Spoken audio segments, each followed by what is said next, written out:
tal? ¿Cómo están? Dios les bendiga. Estamos bendecidos esta mañana. Hoy es jueves. Los jueves.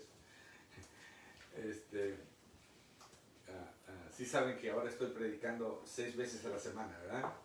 Antes predicaba una vez. Y los miércoles alguien me ayudaba de los muchachos de la iglesia, pero ahora me toca 6 veces por semana. Y de esas 6 veces, todos los días me ayuda mi hijo Dani, Jessica los miércoles y los domingos. Pero gracias a Dios por mi hijo que me ayuda, gracias a Dios por la familia, amén. Gracias a Dios por mi esposa que también está orando siempre. Y gracias a Dios porque Él es bueno, amén. Vamos a orar, ¿qué te parece? Padre, te doy gracias en el nombre de Jesús porque tú eres bueno, excelentemente bueno. Gracias por las bendiciones, gracias por los problemas, gracias por las faltas, gracias por todo lo que permites en nuestra vida. Obviamente tienes un plan para todo eso con nosotros. Te doy gracias y bendigo tu nombre, Señor. Te pido por mis hermanos, mis hermanas que están en casa, que ellos, Señor, puedan recibir sanidad a aquellos que están enfermos a través de la exposición de tu palabra. Pues nosotros sabemos que tu palabra es medicina a nuestros huesos. Gracias, Padre, en el nombre de Jesús, por ser tan bueno. No somos dignos, no somos merecedores, es todo por tu amor, es todo por tu gracia, Señor. El favor que tienes con nosotros. En el nombre de Jesucristo te damos gracias. Amén, amén y amén. Estamos estudiando el libro de Apocalipsis. Otro nombre del libro de Apocalipsis es el libro de la revelación. Entonces no debería de ser un problema entender el libro de Apocalipsis si es un libro revelado.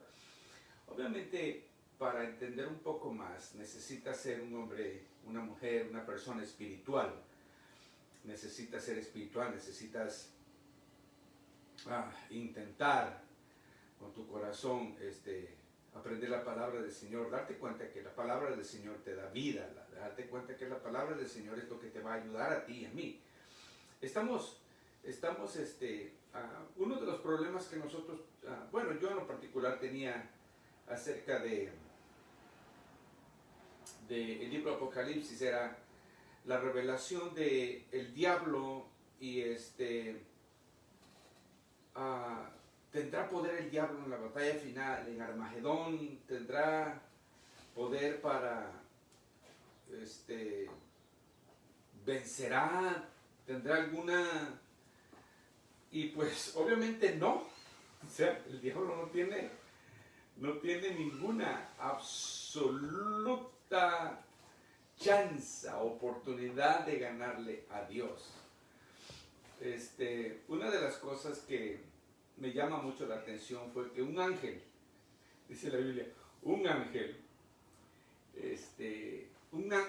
sin nombre, no dice Miguel, Gabriel, un ángel sin nombre, un ángel anónimo, es el que viene atando a Satanás. Ahorita vamos a ver la última batalla del diablo y nos vamos a dar cuenta de qué tanto poder tiene. La verdad es que esta batalla termina antes de empezar. Esta batalla termina antes de que empiece. El diablo prepara sus millones y millones de huestes satánicas, de personas en contra del evangelio, y de repente Dios acaba con unas palabras. Es más, Dios ni habla. Dios. Entonces, la noción que nosotros tenemos de que el diablo es alguien igual a Dios no es cierta. La noción de que el diablo es alguien poderoso no es buena. Entonces, hermano Mario, entonces, ¿por qué hay tanto caos? ¿Por qué? Porque el diablo es mentiroso. El diablo es el padre de mentira. Es el padre de la mentira.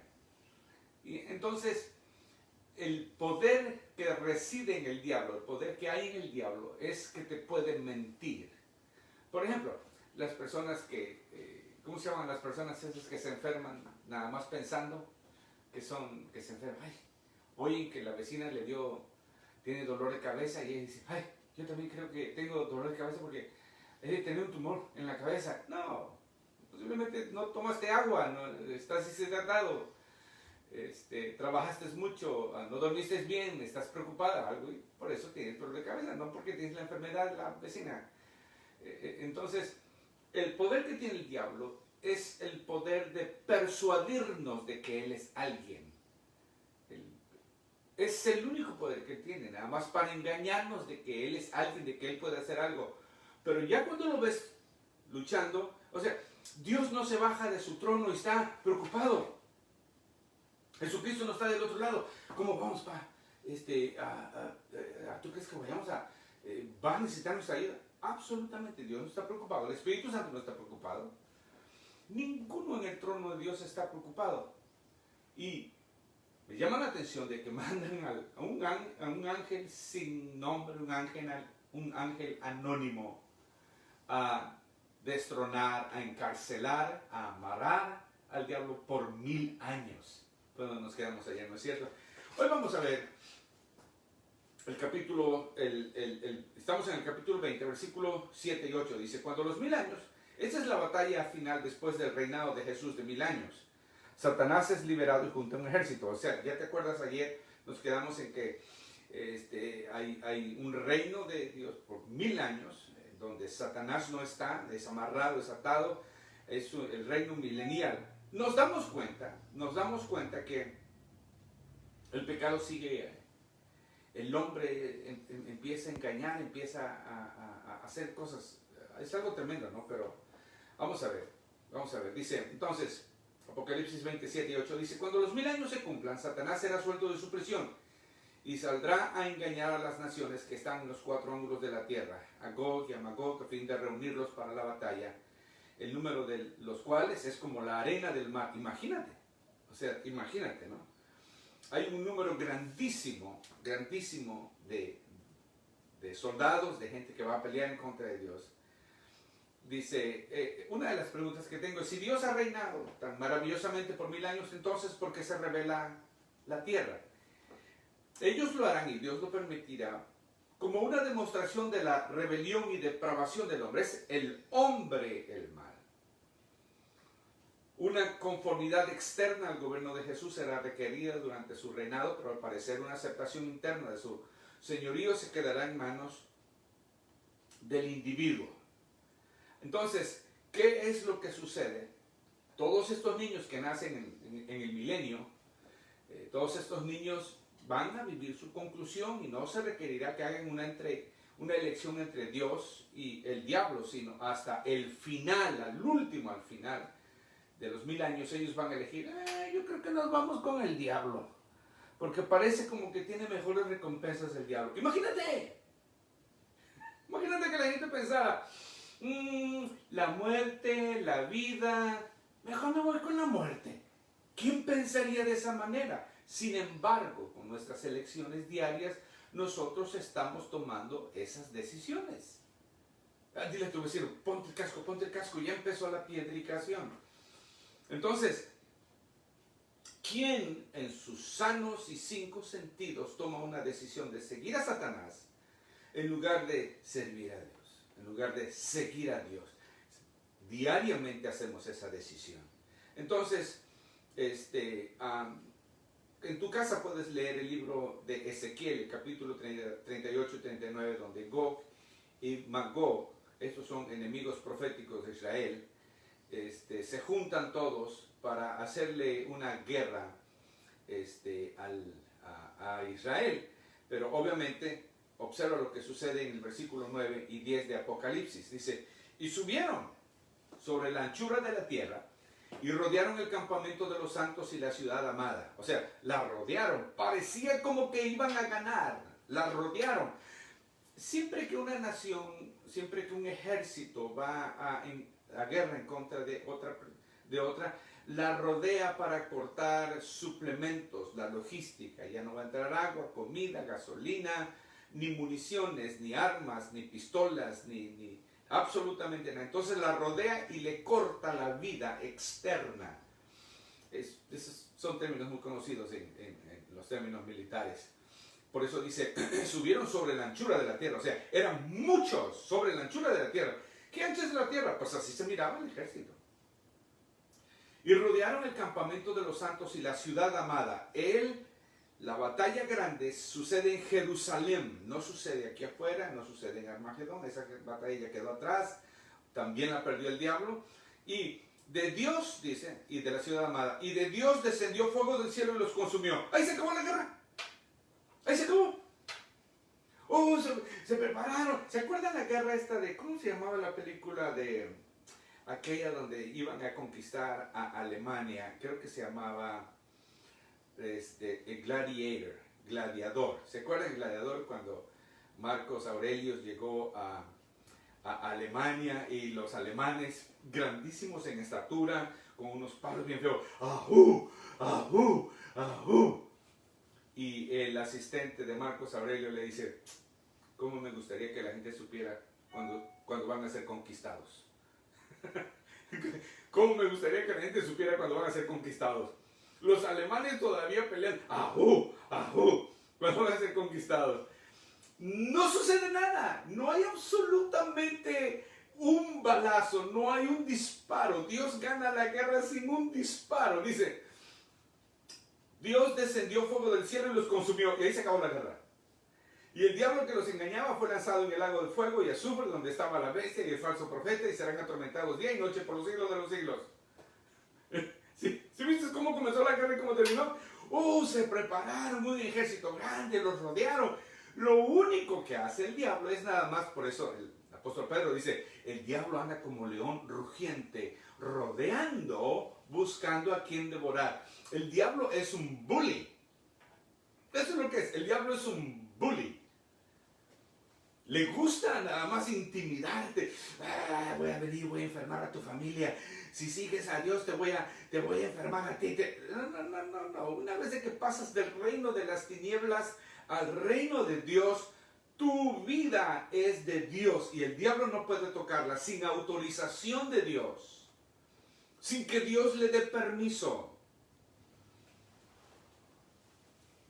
Entonces, voy a repetir, dice, y subieron sobre la anchura de la tierra y rodearon el campamento de los santos y la ciudad amada, pensando, y de Dios descendió fuego del cielo y los consumió, y el diablo que los engañaba fue lanzado en el lago de fuego y azufre, donde estaban la bestia y el falso profeta, y serán atormentados día y noche por los siglos de los siglos.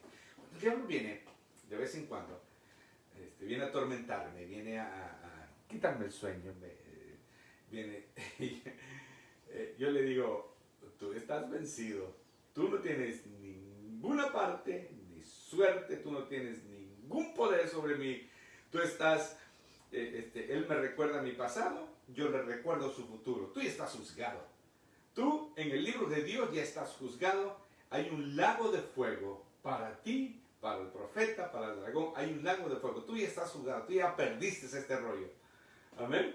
Entonces dice, Dios descendió del cielo y los consumió. Dice, ni siquiera debemos de llamar esto una batalla final, porque no hay batalla. La pelea termina antes de que empiece. Hasta este punto, Dios finalmente trata con el diablo y sus seguidores para siempre. Esa es una pregunta que yo tuve por muchos años. ¿Por qué Dios no? Si Dios miró que el diablo era malo, su influencia era mala, si es el padre de la mentira, si vino a engañar a Eva, ¿por qué no lo destruyó de una vez y por todas? Y empezamos un milenio, empezamos a borrar mi cuenta nueva. ¿Por qué permite? O sea, son mis preguntas. ¿Por qué permite que el diablo venga y llegue al huerto del Edén? ¿Por qué Dios mete a Adán y Eva al huerto, hace un paraíso para ellos ahí, y luego de repente ¡pum!, sale el diablo de allí? ¿Por qué? Porque el diablo, en medio de su maldad, en medio de todo lo que hace, él todavía está trabajando para Dios en medio de sus tentaciones y de todo lo que hace. Dios todavía lo utiliza para tentar o para probar la fe de los cristianos. Entonces dice, lanzado en el fuego, serán atormentados día y noche por los siglos de los siglos. Dice, después de esta batalla abortada, Satanás es juzgado y atormentado para siempre, junto con la bestia, el falso profeta, quienes ya fueron echados, si te acuerdas, Apocalipsis 19:20. La presencia de la bestia y el falso profeta en el lago de fuego después de 1000 años argumenta en contra de la aniquilación total, o sea, no los eliminan totalmente. El castigo es eterno. El castigo es eterno. 1000 años es únicamente el comienzo. Nunca se acaba. El comentarista John Trapp dice, pensó que este aspecto del infierno es tan terrible que él lo llamó otro infierno en medio del infierno. Imagínate, otro infierno en medio del infierno. Por los siglos de los siglos. ¿Es esto en realidad un castigo eterno? Sí lo es. Las palabras quieren decir exactamente lo que quieren decir. No habría otra forma posible en el lenguaje griego para declarar más enfáticamente el castigo duradero de los perdidos. Ahora, si esto está en la Biblia, ¿por qué hay muchas religiones que dicen que no hay infierno, que no va a, que Dios no puede juzgar a sus hijos y mandarlos al infierno? ¿Por qué mucha gente dice eso? Porque ese es un evangelio barato. Porque ese es un evangelio. Si a la gente le dices, oye, mira, hagas lo que hagas, te emborraches, si no quieres celebrar los cumpleaños está bien, pero te puedes emborrachar, puedes tener otras parejas sexuales, esposa, esposo, puedes tener otro rollo, puedes hacer lo que tú quieras, al cabo que no hay infierno. Imagínate, ¿cuántos nos iríamos allá? Todos nos vamos para allá. Hagas lo que hagas, no hay infierno, así que no te preocupes. Después de esto Dios nos va a llevar al cielo y Dios nos va, o si no aquí en la tierra, vamos a reinar aquí en la tierra. Eso es muy fácil. La Biblia dice, el libro de Apocalipsis revela,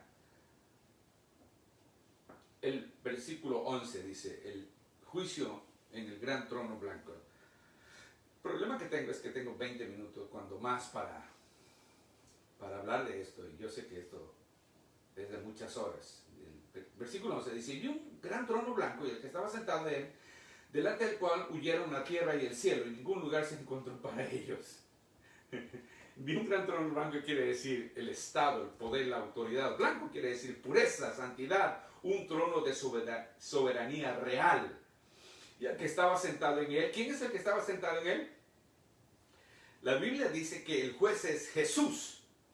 Muchos dicen que es la plenitud de Jesús, pero observa cómo dice Juan, capítulo 5, 27. Voy a agarrar mi Biblia. Juan capítulo 5, 22 y 27. 5, 22, 27. Dice, porque el Padre a nadie juzga, sino que todo el juicio lo dio al Hijo, para que todos honren al Hijo como honran al Padre. El que no honra al Hijo, observa esto, el que no honra al Hijo, no honra al Padre. Hay gente que dice, no, bueno, Jesús es poderoso, pero no es tan poderoso como el Padre. No es Dios todopoderoso. No. La Biblia está diciendo que Dios le dio todo el poder a él. Jesucristo dijo, toda autoridad, todo poder me fue dado. Sigamos leyendo, dice, repito, porque el Padre a nadie juzga, sino todo el juicio dio al Hijo, para que todos honren al Hijo como honran al Padre. El que no honra al Hijo, no honra al Padre que le envió. De cierto os digo, el que oye mi palabra, Jesús está hablando, de cierto os digo, el que oye mi palabra y crea que me ha enviado tiene vida eterna y no vendrá a condenación, mas ha pasado de muerte a vida. De cierto os digo, viene la hora y ahora es cuando los muertos oirán la voz de Dios, y los que la oyeren vivirán, porque como el Padre tiene vida en sí mismo, así también ha dado al Hijo el tener vida en sí mismo. Esa es una realidad de Dios únicamente.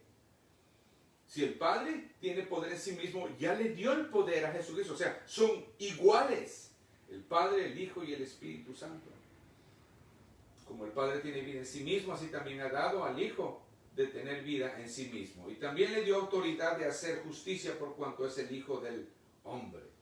No os maravilléis de esto, porque vendrá hora cuando todos los que están en los sepulcros oirán su voz, y los que hicieron lo bueno saldrán a resurrección de vida, mas los que hicieron lo malo a resurrección de condenación. Me hacían una pregunta hace unos cuantos días, una pregunta que he contestado muchas veces.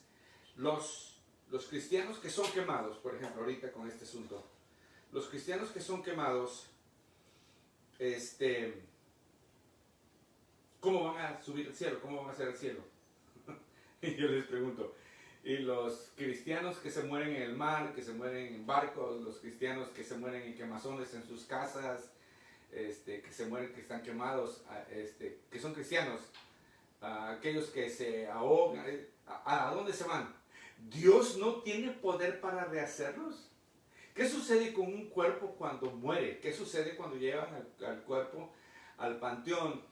Se lo comen los gusanos, se echa a perder el cuerpo, se lo comen los gusanos, se mueren los gusanos y se vuelven polvo, se vuelven tierra. Del polvo eres, al polvo volverás. Ahora, lo que resucita no resucita el cuerpo, resucita el alma. Dice, la Biblia dice, el alma que pecare, esta morirá. El espíritu va. Dios tiene poder para resucitar un cuerpo. Por eso la hermana de Jesús, la hermana de Lázaro, perdón, cuando Jesucristo llega y le dice, ¿en dónde está? ¿Dónde le pusiste? Ella dice, oh, ya llegaste tarde, ya tiene 4 días de muerto, ya hiede. O sea, ella ya había estado allí, va todos los días a llorar. Cuando ella salió llorando al sepulcro de su hermano Lázaro, los amigos de ella dijeron, ay, se va a llorar otra vez a la tumba de su hermano.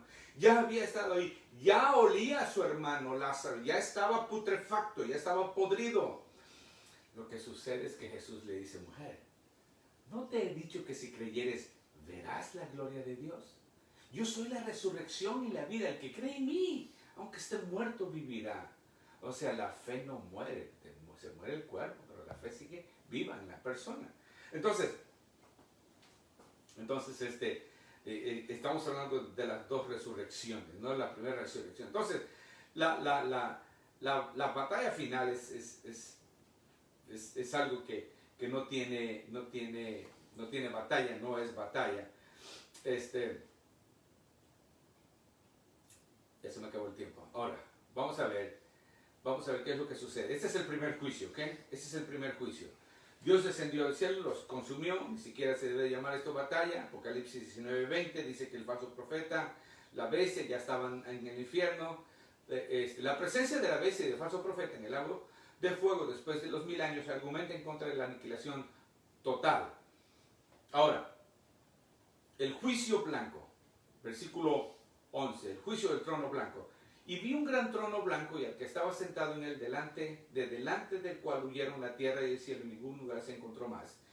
Vi un trono blanco, ya vimos del poder de Dios, del blanco, de la pureza de Dios. Ahora, los eruditos dicen que no es, la idea de que se nos libra de no es un juicio para los cristianos, se nos libera a nosotros. Nosotros no entramos al juicio donde están los demás pecadores.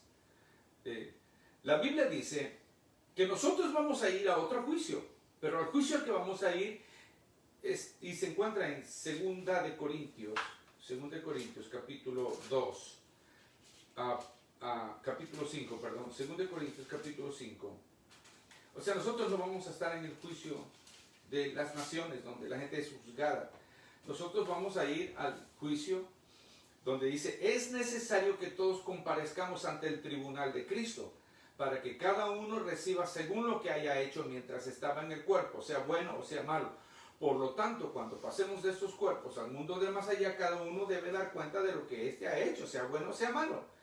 En el tribunal de Cristo, lo que hemos hecho será juzgado. Nuestros motivos de lo que hemos hecho será juzgado.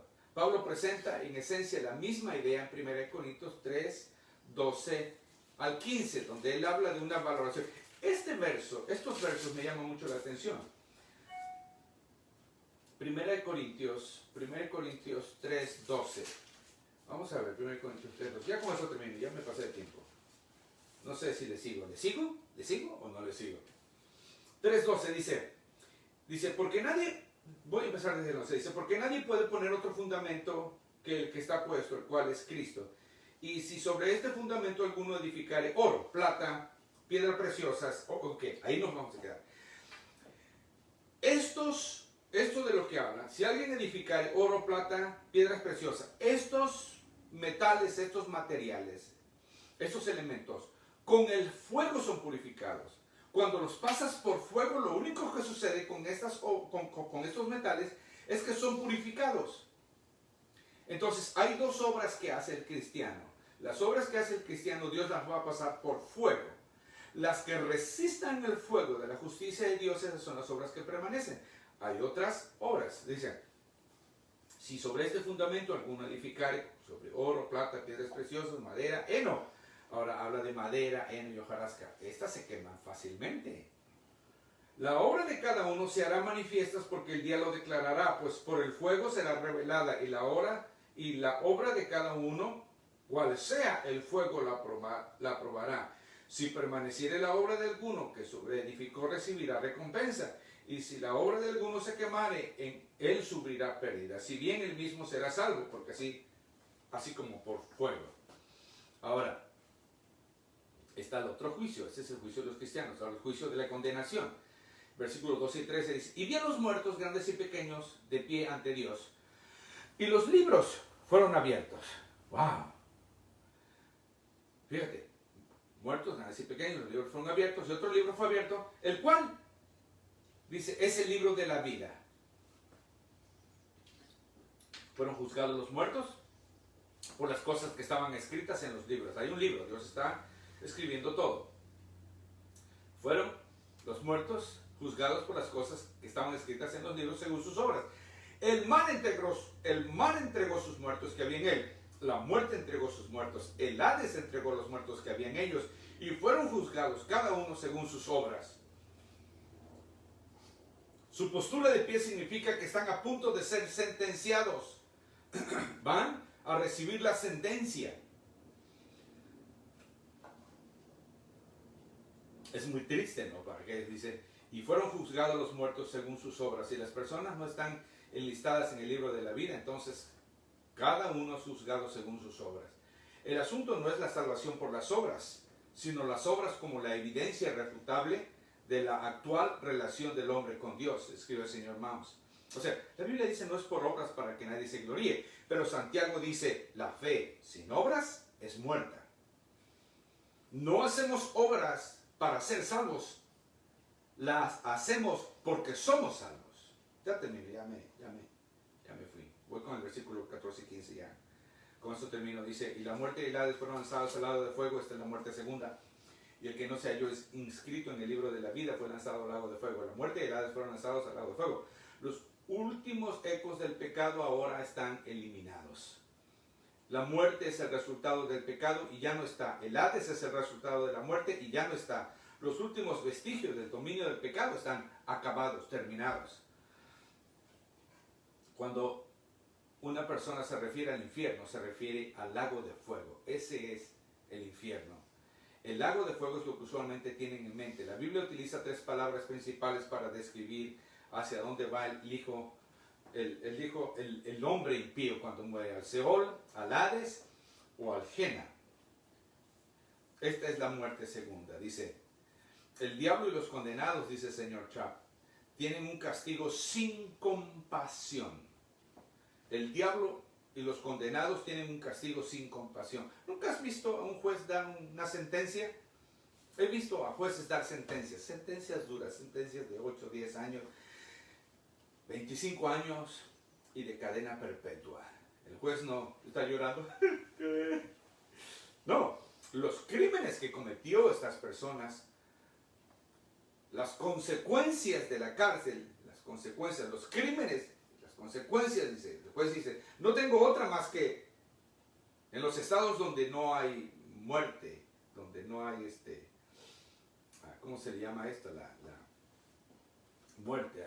Hay algunos estados, como Texas. Si vas a cometer alguna cosa, no te vayas a Texas. Texas especialmente matan a muchas minorías que cometen muchos pecados grandes.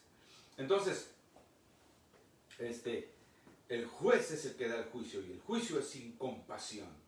El diablo y los condenados tienen un castigo sin compasión, miseria sin misericordia, tristeza sin socorro, llanto sin consuelo, malicia sin medida, tormento sin fin y más allá de la imaginación. ¿Qué tal? ¿Vale la pena seguir a Dios? ¿Vale la pena servir a Dios? ¿Vale la pena decidirse y decir? Yo creo que sí. ¿Vale la pena? O sea, lo que te dije al principio. Te presento la vida y la muerte. Escoge la vida. Dios dice, yo tengo planes para ustedes. Los planes que yo tengo son planes de bendición. Para bendecirte, para prosperarte, para ayudarte, para sanarte. ¿Vas a aceptar? ¿Vas a aceptar a Jesucristo en tu corazón? Acéptale, no tienes nada que perder. Mucho que ganar. Oremos. Padre, te doy gracias en el nombre de Jesucristo por la oportunidad que me das de llegar a la hogar de mis hermanos, a la mesa de mis hermanos. Algunos están en cama todavía. Señor, bendice a mis hermanos donde quiera que ellos estén escuchando esta palabra poderosa. Bendícelos y prospéralos. Señor, tú sabes el deseo que hay en mi corazón de traer este pan de vida a la mesa de ellos. Este granito de sal para darle sabor a su vida, su día, hoy. Te ruego que los bendigas y los sanes en el nombre de Jesús. No quiero ir sin antes bendecirte.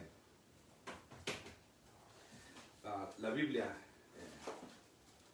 es el libro excelente, el libro más amado de todos los tiempos. Obviamente es el libro más odiado también de muchas personas, pero el más amado, el best seller, año por año, por los últimos más de 500 años. El best seller, año por año, por más de los últimos 500 años. Jehová te bendiga y te guarde. Jehová haga resplandecer su rostro sobre ti y tenga de ti misericordia. Jehová alce sobre ti su rostro y ponga en ti paz. Dios te siga bendiciendo. Nos vemos mañana.